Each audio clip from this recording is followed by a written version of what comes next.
Alright, 200cc conversion from Abra mga kabro. Ayan o, pandarin natin. From Abra, hinatid lang to kahapon. Ngayon, pandarin na natin. Tapos na natin i-convert sa 200cc. Iyon o. Wow! Napaka-smooth mga bossing. Walang gewang ang magneto. Siyempre, stable mga kabro. Ayan o. Nice. 200cc conversion. Napaka-smooth ng andar from Abra. Okay, tinanggal na natin yung mga paligpit dito para hindi tumama sa chassis. Yung dalawa o hanggang tatlo. Okay, operasyon na natin. Iyon o, napakatapang. Oh my God! Wow! 200cc. Ayos, bossing. Tapos na, kunin mo na tong makina mo. Okay, hintayin na lang natin si bossing dahil kukunin na niya tong makina niya from Abra. Okay, shoutout po sa mga tiga Abra dyan. Ayan o, 200cc conversion. Ayos. Patay na natin.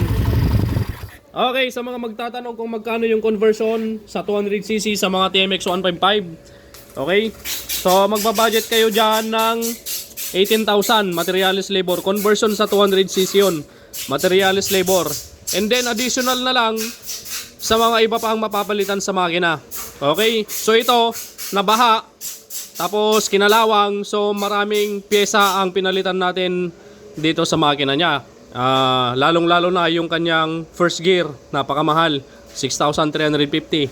So additional nito, first gear, timing gear, clutch lining, valve seal, cam follower. Ayan, so marami tayong pinalitan. Oil seal, yan, gasket, lahat ng oil seal panilitan natin.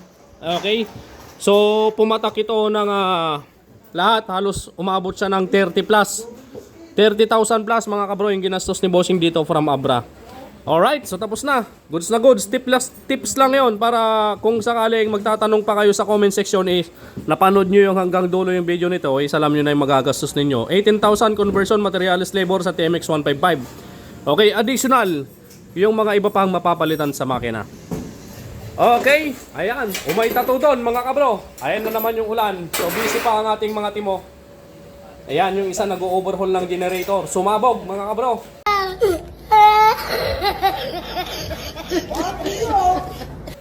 Okay, si Brother Lito, si Pare Jeric, conversion 175cc. Si Brother Lito naman from Balbaluto. Tinatapos na niya yung makina nila.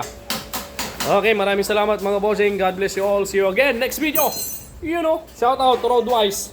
Yan, tatak Roadwise.